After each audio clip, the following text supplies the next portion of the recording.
Hello everyone, welcome to Tea with TPS, informal conversations with thought leaders in India and abroad.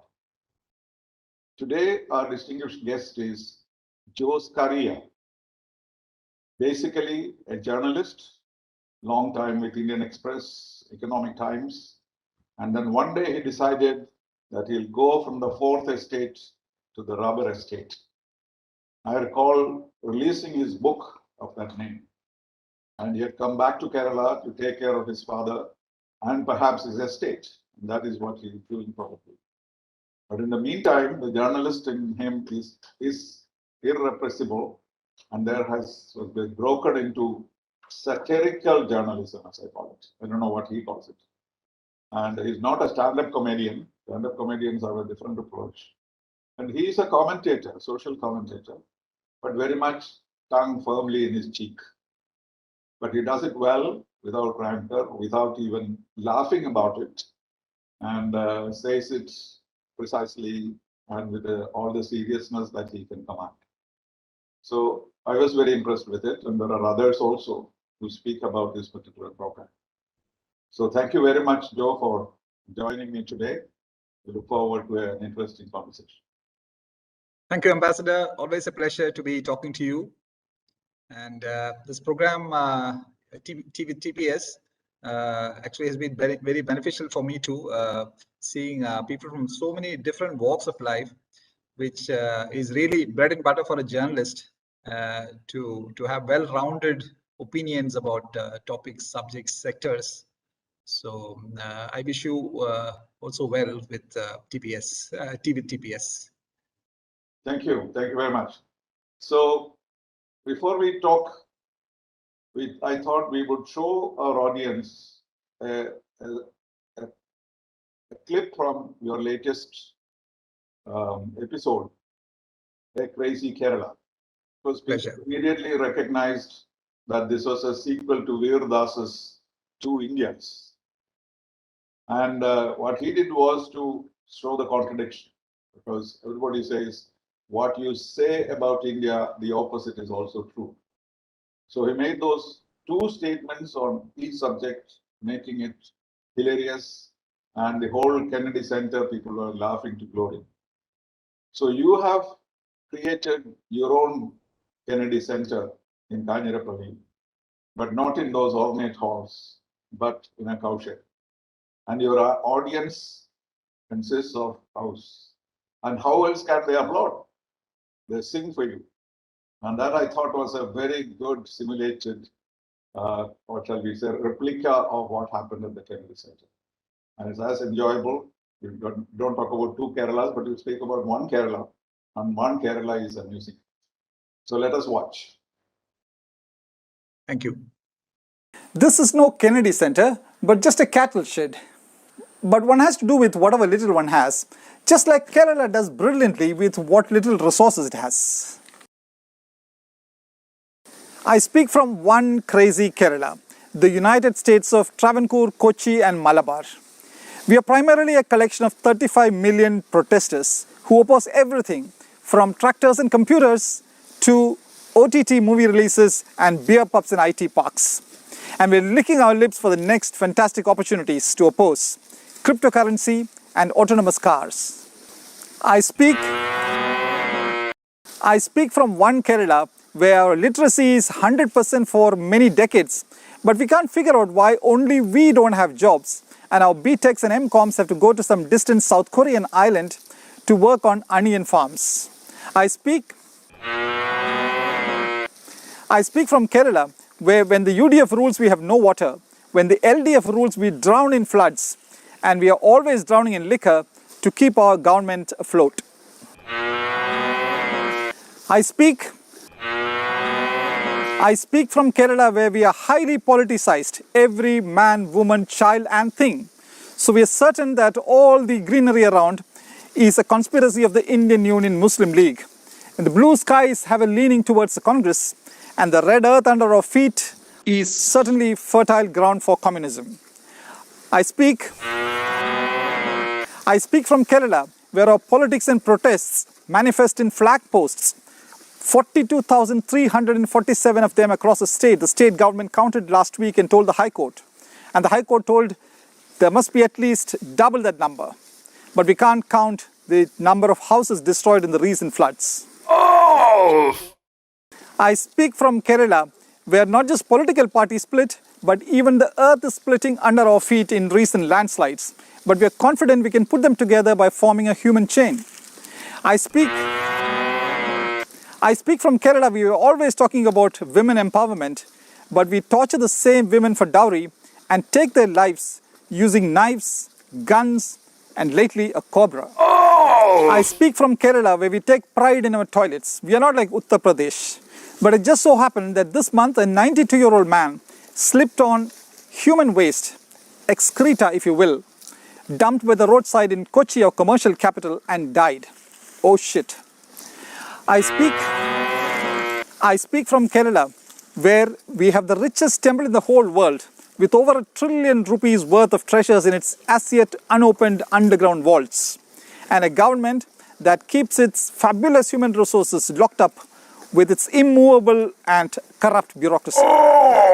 I speak from Kerala, where we take great pride in seeing our sons and daughters getting jobs abroad, and then flinch over the 620 registered and about 1,000 unregistered old age homes, or 115 old age homes in every district.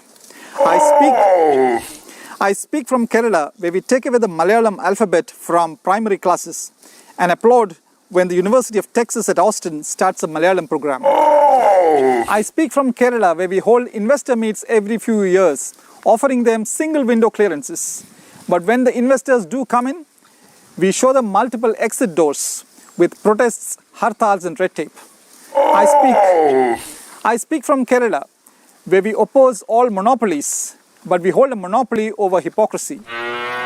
We agitate all our lives against capitalism and then find work with some bourgeois. I speak from Kerala, where we are highly intellectual. So when Ambassador T.P. Srinivasan interviews magician Gopinath Muthukad, it gets 243 views. When dubbing artist Bhagyalakshmi slaps a YouTube abuser, it gets 200,000 plus views. I speak from Kerala, where we learn our lessons very well thanks to our good education. We built the Palarivattam bridge at 420 million rupees. When it collapses, we learn and rebuild it at 270 million rupees. I speak from Kerala, where we are mostly Hindus, Muslims and Christians. We are united by the government food kit and divided by the halal food spit. I speak from Kerala, where in the rainy season we discuss the impending collapse of the Mullaperiyar Dam, and in all seasons we discuss politics. I speak from God's own country, Kerala, where we don't work for a living. God's country is heaven, and in heaven nobody works. So we extract no kukuli or gawking fee from people who do work. How dare they work in heaven? I speak from Kerala, which is the world's recruitment center. Our nurses for the NHS in the UK, our techies for the US, and ISIS volunteers for Iraq, Syria and Afghanistan. Nobody hires our politicians though. I speak from Kerala, where half the state cries, "Save us from Pinarayi Vijayan," and the other half cries, "Save us from Narendra Modi." But nobody cries, "Save us from Congress," because the Congress cries to Kerala, "Save us from extinction," by electing Rahul Gandhi from Wayanad. I speak from Kerala, far from India's deadly borders with Pakistan and China. Our standing army runs into millions, which spews online abuse. When Maria Sharapova says she doesn't know Sachin Tendulkar, the Malayali online abuse army drowns her in cyber obscenity. We call it Pongala. I speak from Kerala, where we are highly intellectual and we are the wisest. Our next goal is to make everybody a PhD. We are almost there. Just that once in a while, a confident trickster like Monson Mavunkal takes all of us for a ride, including our DGP, ADGP, a cardinal, priests, politicians and journalists. I speak from Kerala, where we imbibe global best practices. So our ministers go to the Netherlands to study how to give room to the river. And in the next floods, we have the river in our rooms. I speak from Kerala, where we are scared of floods, but we are not scared of poor governance. I speak from Kerala, where we buy almost all our food from outside the state, but our state is littered with agricultural offices and agri-academies. I speak from Kerala, where almost no one knows when a Keralite, Sajan Pillai's company, debuts on NASDAQ last week, but we have a weak saturation coverage when a certain Cherian Philip, who left the Congress party 20 years ago, returns to his Tharavard, which is nearly non-existent. I speak from Kerala, a banana-consuming state, so our spines are made of banana trunks. When terrorists chop off the palm of a professor, we sack the professor and drive his wife to suicide. I speak from Kerala, a state very much unlike the rest of India. India does not like the truth of it being told outside of India, but Keralites don't mind, because in any case, large numbers of Keralites are outside the state. And Keralites know that the internet arrived many decades ago. Thank you folks for your kind attention. We are the cattle class of India. Okay, I hope you have enjoyed the clip that you have seen. You may have questions, and I have questions. Now we'll talk to Joe about it. You come up with various aspects of Kerala, realistic, accurate, because you don't tell lies, slightly exaggerated maybe, but basically you are fond of Kerala and you are here because of that. And by doing this program, what do you accomplish? What do you intend to do to accomplish? Do you think this will bring about a social transformation among people of Kerala? Yes, I actually had more time since I turned 50, because I took a conscious decision not to be a regular worker, because sometime in life, I think when I was in the mid-30s, I read a quote which really stopped me in my tracks, so to say. And that quote was, human life is often a race to the grave. People are all in some rat race. Where does the race take us? To the graves, to our graves. So I thought, that it really made me pause and think, what am I doing? Am I also racing to the grave? So I decided then and there that after 50, I will not have an office-going 9-to-5 job. Of course, journalism has never been a 9-to-5 job, but what I mean is a regular swiping job, but be on my own. And this profession is such that you can also be working for others, be a columnist, like Ambassador is also. So that gave me the flexibility to move to my native Kanjirapalli. And over the last 10 years, I've been looking at life from various aspects because with the additional time I had on hand. And it was only 2 years ago, rather last year, actually triggered by COVID, when I was sitting at home, that it struck me that India's youth are, and they are our treasures for the future, they are more visual oriented than word oriented. And I've been a print journalist all my life, but one has to acknowledge the changes in society. So I thought, let me try the visual media so that my message can reach more people. And that's how Geometric View came into being. And I've been doing this now for a year and a half almost. Been doing good at to get into visual media when you are near 60 is not easy, particularly when you put in 35, 37 years of print journalism. But somehow appreciation from friends, well-wishers all around. Now YouTube takes you worldwide. So there are people who abuse you online. That's part of the game. But there are many, many more who say, keep going. This is fantastic. So what I try to do is I try to get, I've been with the Economic Times for nearly 2 decades. So I'm very interested in numbers, and numbers can drive some rational thinking. Statistics, right? Statistics, yeah. Yeah, numbers put together make statistics. So these numbers are so important. Once I am able to drive them into people's minds, then they, I think they understand better, and a visual medium is more enjoyable. and it is the flavor of the times. So that's what I difficulty is to get an audience because there is so much of it on the YouTube, and you have to somehow hit some nerve of the audience. And as you pointed out in the program, my interviewing Mudhukar got only 300 hits, while Bhagyalakshmi got 20,000 hits after she has hit somebody. So that is the kind of thing which will of course be seen. So most of the time you see, but there are also serious, successful commentators and who genuinely and seriously make comments. Jay Shankar, for example, you must have noticed. Yes. He is very thorough, very well organized, and immediate. He comes up with a comment within hours of something dramatic has happened. Correct. And he has captured the imagination of the audience, and I think a lot of people read it. So, but that break comes at some stage, I suppose. But you have to persist, and you must have a volume of programs behind you to get that kind of support. But you should be happy that people do watch you with interest. Yes, in fact, 3 months ago, when I got my first $100 from YouTube, I thought I had never worked harder for $100 before this. After 55 weeks of hard work, I got $100. That is because of the subscription, right? Yes, that's because of the low subscription. But the next $100 came much faster. So I hope it'll be quicker as the base of viewers increases. All right. Okay. Kerala is fascinating, particularly since probably you have lived outside and came back, not very far. In my case, 40 years I was abroad.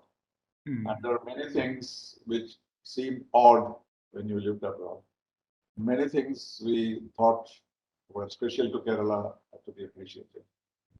And one of the things that I talked about when I came back is, in spite of the richness of the language, the Malayalam language does not have many things that other languages have. For example, I lived in Japan. In Japan, what happens is, for every occasion, there's a set phrase used by everybody. You meet each other, "Ogengi desu." Everybody says it, and if you say anything else, it is not done. Kind of thing. And the reply will also be the same.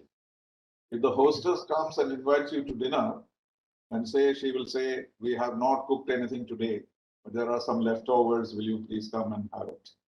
That's all that she said. She has laid a spread on the table. So, like that, something which reflects your national character is in these expressions. Like, of course, about Lucknow, we say, "Pehle aap," and the train goes away. And there again, what you have is some kind of courtesy, some kind of obsessive courtesy, etc. But have you noticed it that we do not have this kind of formalities? And very often the greeting becomes some kind of a comment on the other person. You look very fair today, or something like that, which many people don't do. Normally, when you talk to another person, you don't talk about his physique. You become darker. That's a very polite greeting in Kerala. Or what do you eat? Why you're looking so thin and so on? Doesn't your husband feed you? So this kind of, and does this help? I think, don't we need to have accepted, polite, gentle expressions used by all? Is there some way to get that done?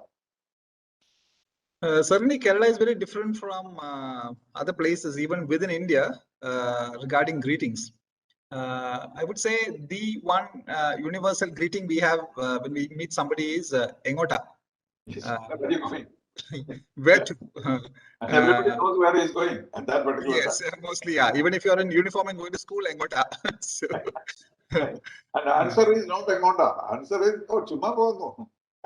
Yes. Were they? Yeah. But what I don't like about the greeting is most of our greetings are intruding, a bit intrusive into other people's lives. Even that Engota is, you're supposed to reveal where you're going to, which you shouldn't be forcing somebody to say, or asking, "Hey, you put on weight, man.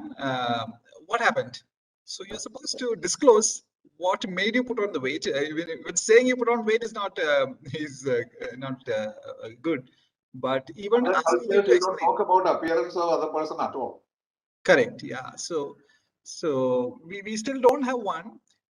I doubt whether we will have one, because uh, those kind of the expressions in a culture do not happen overnight. And maybe one reason why we have not had one is because of our interactions with so many different cultures. If you look at the people who have come here, from the Chinese and the Romans to the Portuguese and the Dutch and the English and the French, and maybe we got confused, imbibing all these cultures, that we don't have our own. At least earlier, we had social gestures like munda താഴ്ത്തിയിടുന്നു when you see a senior person. We don't wear hats like in England, or we could doff our hats. So if a munda gesture, even that is missing. And of course, more people are into pants now, so you can't do that gesture anymore, the munda gesture. So And thank you is never heard of. Of course, yeah, the two problems Nandi with thank normally you. says, thank Yeah. you, people, English educated people say thank you maybe. Correct. But there is no equivalent to thank you in Malayalam.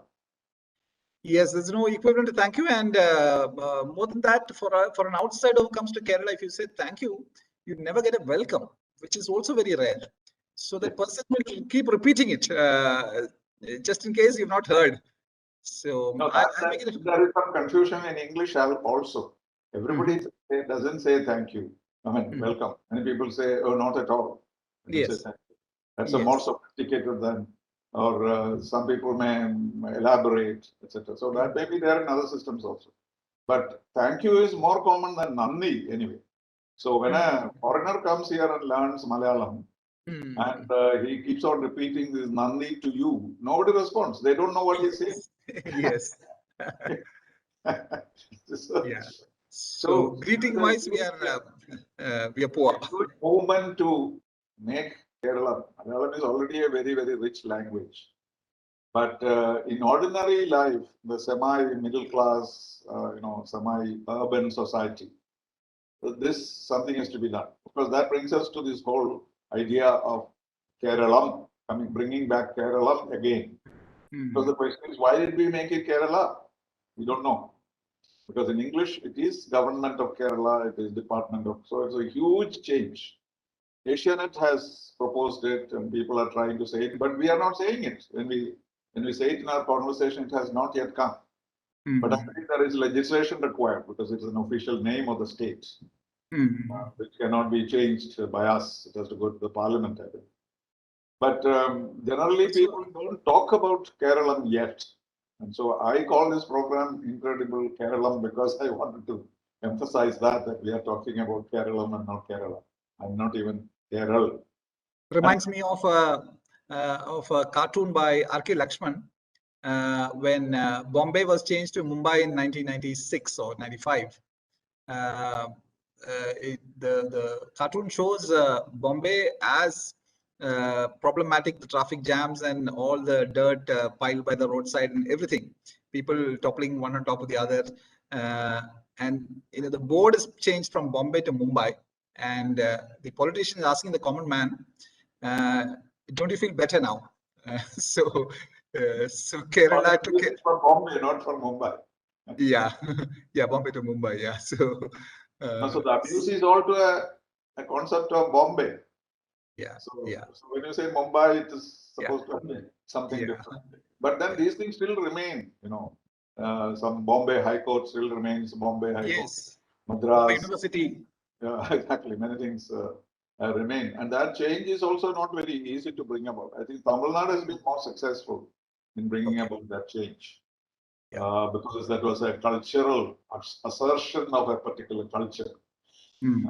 But that doesn't happen in our case. I don't think there is any particular section of the society wanting to use a particular word. It's a matter of how much we use English and how much you use Malayalam itself. But and also there is no hesitation for people to speak in both the languages at the same time.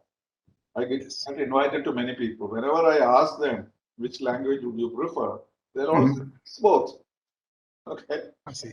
And that's not a very healthy situation because you don't know when to mix, what to add, etc. Eventually, you end up speaking the same language. I feel more comfortable speaking in English, but I can speak in Malayalam if it is necessary. But most people have no problem about that, mixing the two. And that probably makes us good neither in English nor in Malayalam. That also. English education, even now, English is supposed to be the medium of instruction in colleges. And in colleges, if you speak in English, they normally say you will not make much of an impact. And the questions will always be in Malayalam. So it's not enough that we love Malayalam and do programs on it and so on, but an essential revolution has to take place, a linguistic revolution. So you have no problem because you do the same program in both English and Malayalam and both are equally good. Thank you. Yeah, I rarely do Malayalam because I sometimes feel the Malayali audience does not like very serious stuff. So when I bring in statistics and things like that, the economics and all that, people don't like it. Like I said, millions of viewers for a slapping show, but not so many for serious stuff. So my program, I think, goes better with Malayali audiences who speak English. Right. And those are the ones who actually see them. But as you said, there are a lot of information that you produce. How do you get that? You must be reading newspapers very carefully, preparing for it. Yeah, in fact, I owe most of my information to newspapers more than the visual and the digital media.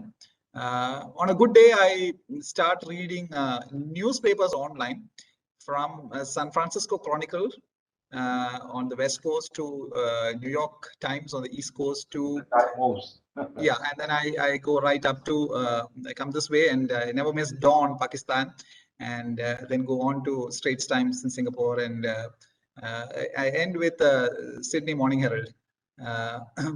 So it gives me already the next day. It's the next day, yes, yeah. But I really get a lot of difference except in opinion pages. News is the same everywhere, isn't it? Because of this universal agency. It's the same everywhere, but it gives you a closer look at local stuff. For example, the pro-vaxxers versus anti-vaxxer movements in the US, it would never appear in an Indian newspaper. In fact, because I was reading that regularly, when Oxford English Dictionary chose vax as the word of the year for 2021, I knew what it was. Otherwise, I wouldn't know because, and the choice was probably because there was so much news about anti-vaxxer versus co-vaxxers. So they don't say vaccination. Vaccination is not the word. Vax is the word, is it? Vax is the word. And if you are for vaccination, then you're a pro-vaxxer and or you're an anti-vaxxer. So like a Republican and Democrats, you're a pro-vaxxer or anti-vaxxer. And most of the Western countries, a lot of anti-vaxxers. They're saying this is all fake vaccines. So you don't need to take any vaccines. But that seems to be the reason why we have another wave in Europe.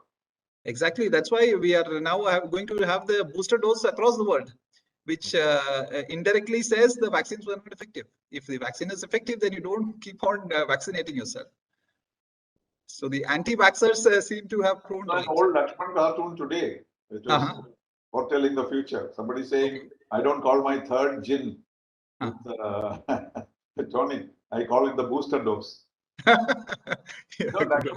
That cartoon he drew years ago. I see. So the booster dose was very much in vogue even before.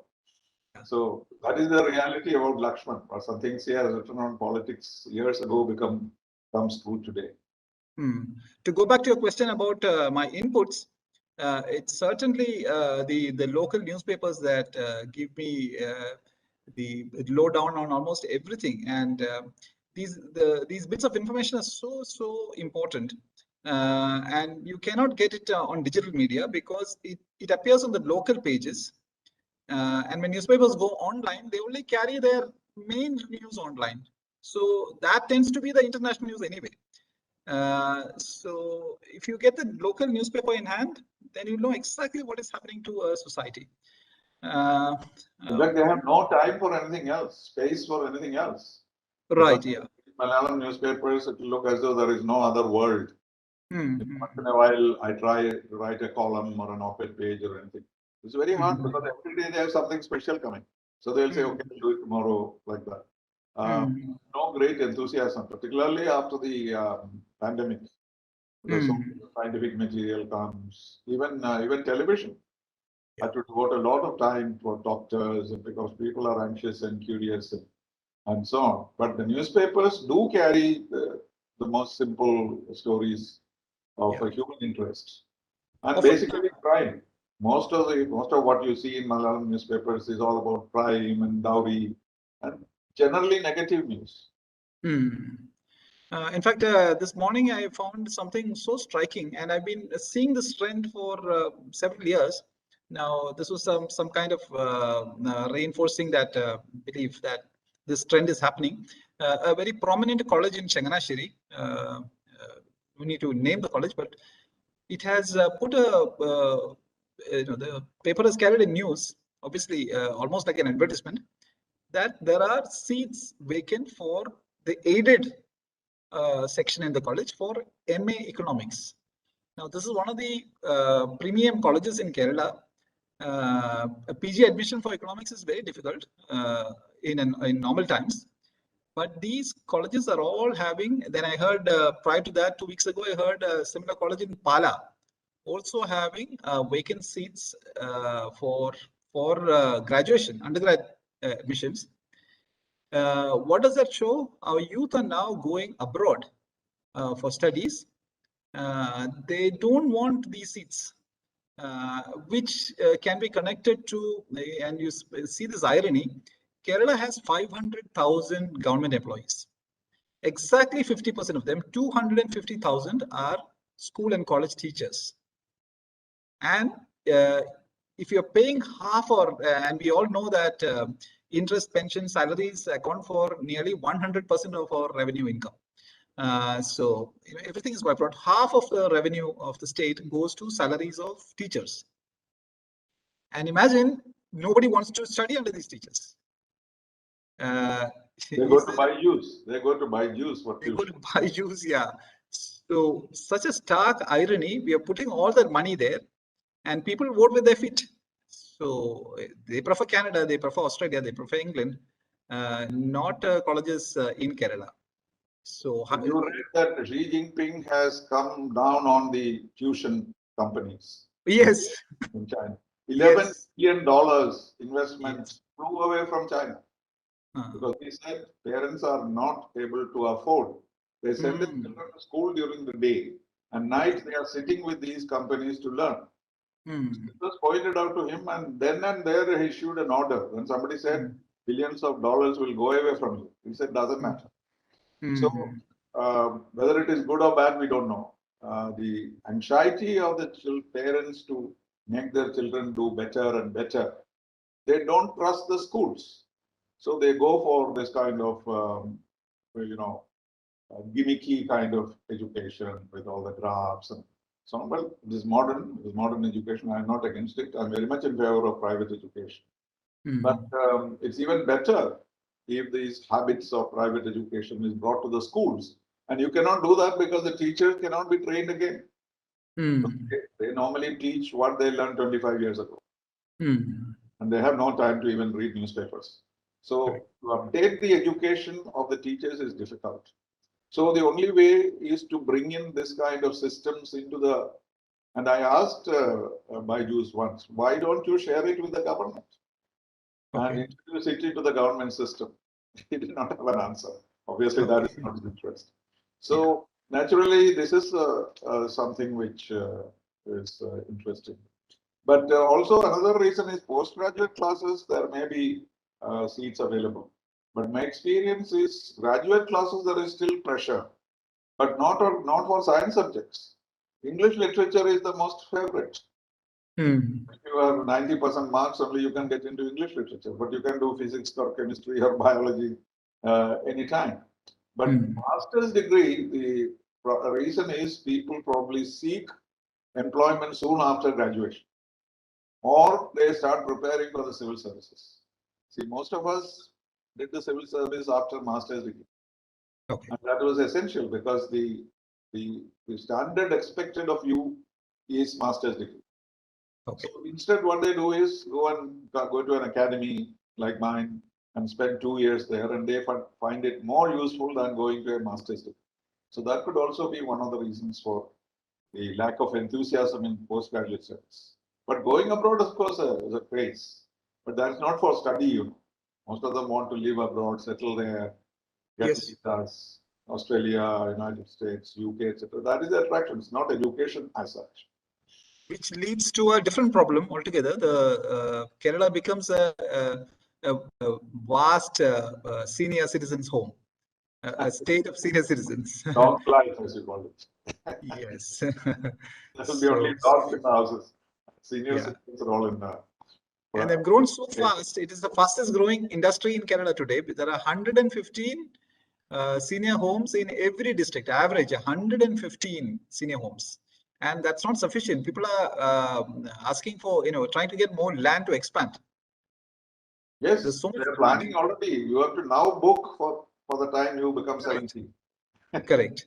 But that is something must say in a good point in the sense that the children are grateful to their parents. That they try to give them the best comforts, because most of the old age homes which are sold well are the 5-star ones.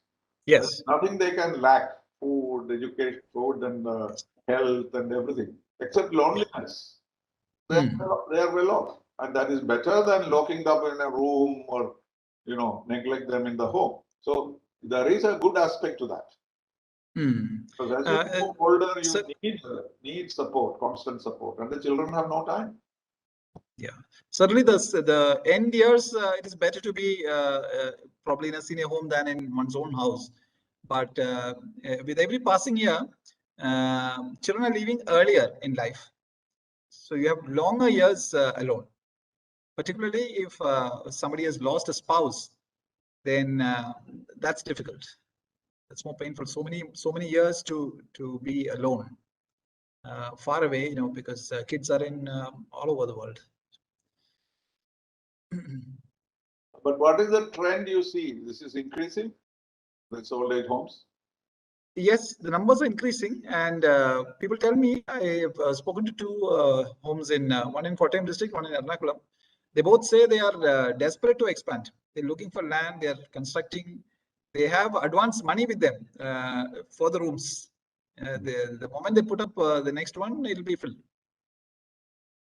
No, but isn't there a trend for people to come back to Kerala also? Not really, because one thing I hear is that when you are accustomed to a different culture, particularly the Western culture, like earlier we were talking about, greetings and the manners that we display, they find it difficult to adjust to the culture in Kerala. They must have left from here, but to come back, people say there's such arrogance. I met somebody who was in a CEO kind of position, who came back to Trivandrum and said, my gardener is so arrogant to me, my driver is so arrogant to me. Nobody behaved like this to me in the US. I find it very difficult here. Probably it's an odd case, but that adjustment problems will be there when you are away for 3 and 4 decades outside, and then coming in, and even to get something from your local village office or a panchayat office, it is so cumbersome that life is not pleasurable as it is outside. At least in terms of getting government services. You don't have to take no for an answer here. There is always a price for efficiency. I don't know whether you call it good or bad. It is bad because it is corruption. But when somebody says, no, this cannot be done, you don't have to take that answer. You can always find out who his cousin is, who is this. Yeah. Correct. His Binami. and you can go Yeah. and do it. And almost 100% somebody will come up and say, here you are, I can get it. And so that will not happen in UK or US, because once somebody says it is no, it's a no. You have to rectify the situation. Here you don't have to do that. Is a comfort for well-to-do people, because Yes. they can get these things done, even though giving bribe is as sinful as taking. But people don't see it that way. So efficiency, money, and people just accept it. That, of course, is another big problem. In fact, the biggest problem in Kerala, I feel, is corruption, even more than politicization. But I don't see in your comments much criticism of the politicians. In the latest one, I said we are the recruitment center for the world, but nobody recruits our politicians. Everybody else is recruited. Nurses to England, techies to the US, even ISIS is recruiting from Kerala for Iraq, Syria, Afghanistan, but no one is recruiting politicians. No, but And one of our MLAs digging for gold in Sierra Leone or something. Sierra Leone, yeah, that's yeah. He recruited himself. He went there. He's an investor. He leaves the assembly and goes there. Yes, yes. And when he comes back, he's received yes. at the airport by his own electors. So Yeah. politicians also probably have a market. But the most hilarious story is of those onion farmers in South Korea.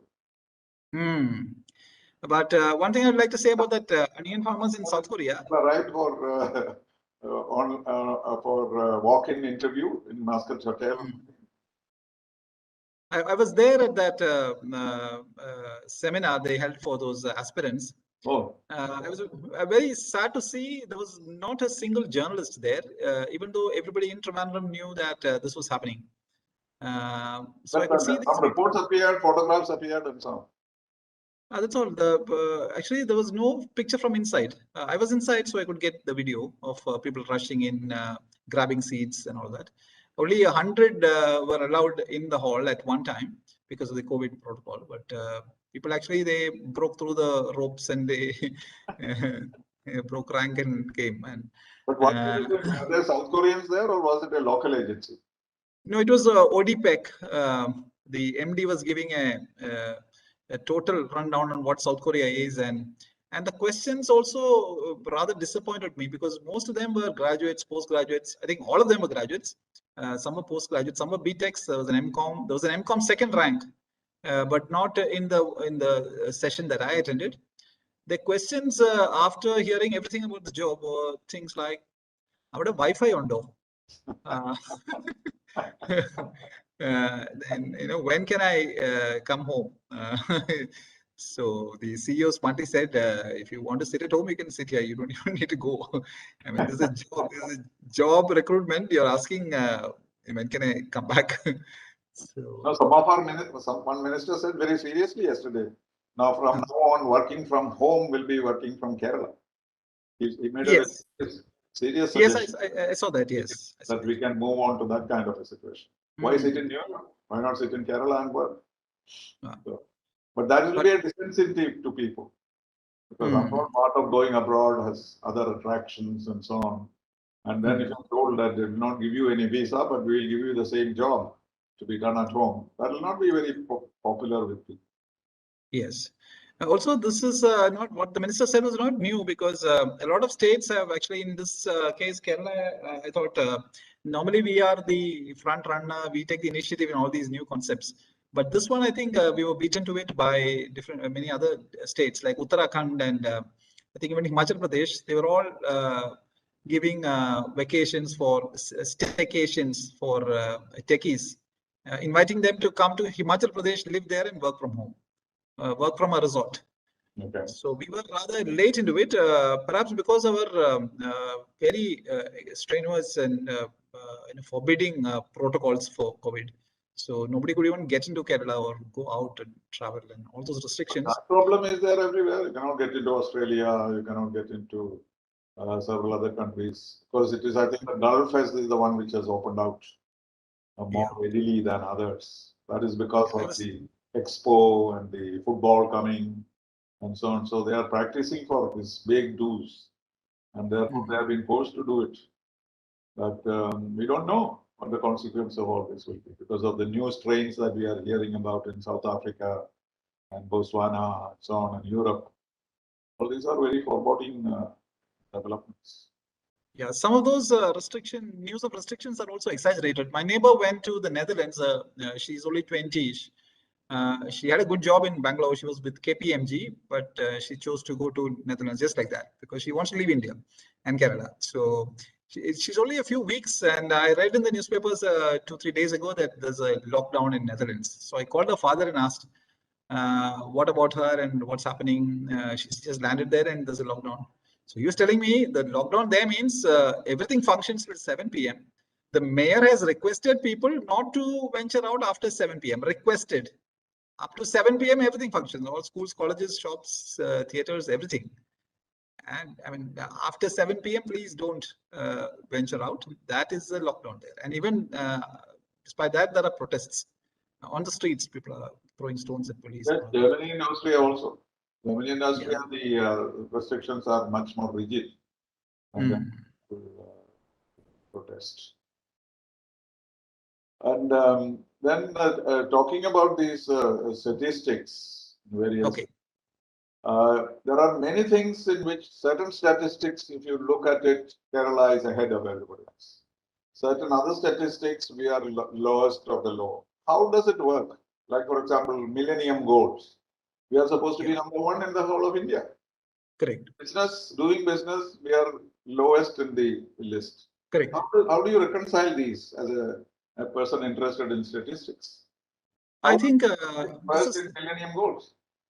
SDG, the SDG goals, right? The United Nations. Yeah, we are number one in India on SDG, and like you said, 28th rank in business friendliness. I think it has to got to do a lot with our traditional investments in education and healthcare. So we are so much a socialist, welfare-oriented society, and our governments have always been like that. We are, that socialism is deeply ingrained in us. That we all want a pension, we want a welfare state, we want to go to the hospital for free, we want to go for education for free. And all of that could have been done except for, after a while, our debts have now increased, has just gone over the roof. We are only 35 million people. We have 3 trillion plus debts, public debt already. We now have nothing more to invest in capital investment because all our money goes into salaries, pensions, and IPS. I call it interest, pensions, and salaries. After that, nothing is left. So, in a way, this was very good because education and health. IFB is not helping to raise resources. No, that is the argument is that these borrowings are off balance sheet and it shouldn't be done. But counter arguments are also raised that it is well within the budget. It does come into the Kerala budget. Whatever that be, if you look at it, I listened to Jeffrey Sachs some 20 years ago when he came to Trivandrum. So he was saying one good thing about what you did in investing in education and healthcare is it will always help a society. If you put money into education and healthcare, it is always beneficial long term. But beyond that, if we don't reap the benefits of having gone to school, that's where I think Kerala has faltered. We've gone to school and we've set up those hospitals, but from that platform, we haven't gone far, which is why after higher education, we don't know why we did a BTech. So nobody is able to apply the learnings to real life. So that the syllabus is still very old. Pardon me? The syllabus is still old. You have a 19th century mentality and 20th century syllabus, and you are for the 21st century, and that is not. Yes. In fact, yesterday. Yeah. Yesterday we got this latest statistic for once India's gender ratio. There are more women than men, which is fabulous. After, I think it has never happened before, at least in the last 30, 40, 50 years. And that, Kerala has always been so, no? Kerala has been so. India. That's really amazing. And also that for the first time ever, our fertility rate has dropped. All India has dropped to 2, which is below replacement level. India going below 2.1. 2.1 is the replacement level. Which means there'll be fewer Indians from now on. It's like climbing the Everest, and now we are going down. So the first time, like Tenzing famously said, now the steps are downhill. Downwards. Downwards, yeah. After the peak, it's such a relief. I've done that, and now downwards. So Climate India change, is, they use that phrase, no? You must reach the peak. So actually, you're yes, talking about increasing greenhouse gas emissions. yeah. So that Why I mentioned you reach there and stay put. You don't go up anymore. correct. Now we are going to decline because this is below replacement level. The one district that has gone to the other extreme already was Pathanamthitta. In as early as 2001, it had a negative population growth. Followed in 2011, and now when the 2021 statistics comes up, also I'm sure Pathanamthitta will be negative in territory. So why I mentioned this is because you said about the syllabus. Now, for this information to come in our syllabus, we will go on studying that India has a population problem for the next 10 years at least, before this information comes in the syllabus. So on one side, we have so much investment in education, but that education is not good enough. And students are unable to relate that to real life. And it is totally within we may have the digital equipment in the classroom, but that does not make for good education. They don't even use them. I was in education for 5 years, and I tried very hard to introduce technology. Okay. You can provide them a computer, and it will be on the principal's table with a plastic cover on it, and a flower vase put on top. That is Okay. how the computers are used. It was standard. It was standard procedure. Of course, this lockdown has brought about a technology revolution in India, because it is inescapable. And so people are climbing trees to get connectivity. But a little bit more on the fact that statistics are the worst lies, they say, no? Because you can twist it in so many ways. So somebody will find, for example, the police, Kerala police is the most friendly police in India. Right? And I don't know who decided that, but we hear the opposite of it all days. Every day we talk about the police, not in very pleasant terms. Then how is it that it is the most stable, and who is saying that? Actually, I don't take those rankings seriously about saying which is the best state, which is the cleanest state and all that. Because it's very difficult for anybody to, these are very subjective stuff. So to give ranks is difficult. Mostly, if you've noticed, these rankings, Kerala police is the best, is by some publication. So who are they to, they then commission somebody else to do that. And then they have some advertisement sections, which are not exactly advertisement, feature. Exactly. Or something. Yes. Yeah.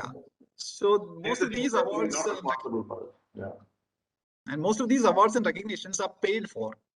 So, these days, from coming from media, when somebody gets an award, well, beware of that person, because some money has changed hands. Is almost certain. Who gets the award is not guilty, really. It's the promoter who makes the money. Yeah. So you makes the promoter from the guy who gets the award. Just a victim of that exercise, and but they get blamed. Why did you go for that award? Don't you know that this is? But that is true. But that is business. Award is a business here. So one needs to distinguish between the awards like best police in the state and those things from rankings based on numbers. For example, you take the population. We know Uttar Pradesh is 21 crores, which makes it the 7th largest country in the world if it were a country. So those statistics are important. So because you can take rational decisions based on those numbers. But the kind of awards that say, so and so, even movie awards, I have, two things to say about that. Why should we at all give movie awards? Why should government be giving awards to Mohanlal and Mammootty and whoever, or to Bachchan and Shah Rukh Khan and all that? And at a time when we have no money, we keep saying we are broke, and we give awards to these crorpatis. Perhaps politicians think they are like the kings of yore, who to promote art and culture. You give an award to Amitabh Bachchan. 200 years ago that was done, but we still keep doing that. For receiving the award, you have to give him more money. Do you know that? He won't come to receive an award unless he's paid his standard rates. Yeah. So that also, they also are a party to. Yeah. Also, how do they make the choice? Of course, there is a committee to select, but who can say whether somebody is as good as Yeshudas or better than Yeshudas? All of these are very subjective decisions. I've read a piece about the Olympic medals. The Olympic medals are very closely tied to the economic performance of countries. And if you take away actually the medals that go to performances that cannot be quantified, like gymnastics, where a group of judges decide this person is better than the other. Somebody decided that Nadia Comaneci was perfect in the 1976 Montreal Olympics, and they gave 10 out of 10. Until that time, no human had got 10 out of 10. They would give 9.8, 9.7, 9.4. And since then, everybody is getting 10 out of 10. So these are all something. If you take out those medals, the US would be far ahead of the other countries. If you only go by measurable medals, like the 100 meters or the high jump or the long jump, or where you can. So awards like saying Madhya Pradesh police is best, or Himachal Pradesh forest department is best, are all very subjective. And cannot be verified. But I heard another story that sometimes Kerala is given these ranks, etc., to deny us normal assistance from the center. So at least one planning board person told me that I'm afraid of these ranks. I see. But once you have these ranks, when I go to the planning commission and ask for money, they say, you are already first. What are you worrying about? And then you realize that this was engineered by the planning commission to deny you what you require. And that is really... Yeah, there are wheels within wheels in India. Exactly. So, but this has not stopped amazing me about these rankings and totally opposite rankings. Of course, you know the famous debate between Jagdish Bhagawati and the Amartya Sen. Amartya Sen was a Kerala champion, and Jagdish Bhagawati was the Gujarat champion. There are two models. One doesn't hear much about it now, because now it is in all of India is now Gujarat model. So yeah, maybe that discussion doesn't take place. But this is true. But the Kerala model, what is its status now? I think post 2000, nobody is particularly interested in Kerala model, because Kerala itself has changed. I think I would say that until 2000, the world was much more static than now. And once it became dynamic, and we've had global migration happen after this. Until then, we had nurses going to Germany from the 1960s. Must have been the first incident or example of women leading a society out of a country, and missionaries and so on. No? Yeah, and then we had teachers going to we had teachers going to Africa, unskilled laborers to the Gulf, waves of migration. And then the whole world actually has post-internet, everybody's merged together. So it is very difficult to pull out a model like Kerala and say, because in the dynamic world, nobody is a model that is untouched by others. Until that time, when the Kerala model was proposed, we were not one networked world, so to say. But now it's all everywhere. Our students are studying everywhere. Every nationality is everywhere else. And also there was a catch in the word model. When you say model, the impression that you get is something which everybody should emulate. That was not the meaning. Kerala model was a particular species of development, not as a model to be followed, and there was that misunderstanding also. Anyway, we are running out of time, but finally, what is your take on God's own country? Have you researched on how it came about? I have heard many stories. Which is the authentic story? Actually, this line was written by a person from Mudra Advertising. I mentioned it. Yes. He's the God's own country. God's own country. But isn't there a story that this was actually a tourist slogan in New Zealand? Different counties have used it in different places, had used it. But how this became popular was after, at one time, Kerala Tourism Department was using Mudra Advertising.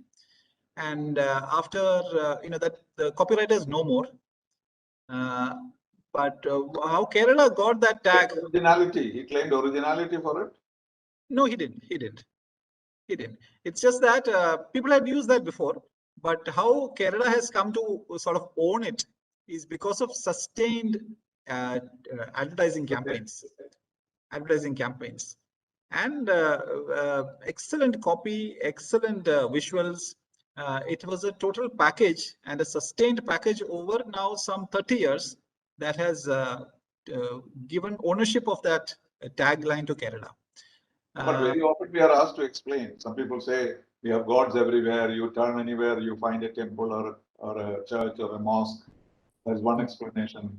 Whether it's a very beautiful country, it's green. Like that, we have to invent these reasons when people ask you, why do you call yourself a God's own country? This is an advertising line written by a Mudra advertising copywriter. Well, the most cynical of it is God's own country. We leave it to gods and do nothing. Yeah.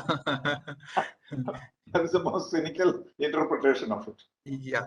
I forgot. Shy about saying it. I never say it, even abroad. When I talk about Kerala, I never say God's own country. It's become a cliche. So it's a cliche also. So yeah, it's become a cliche.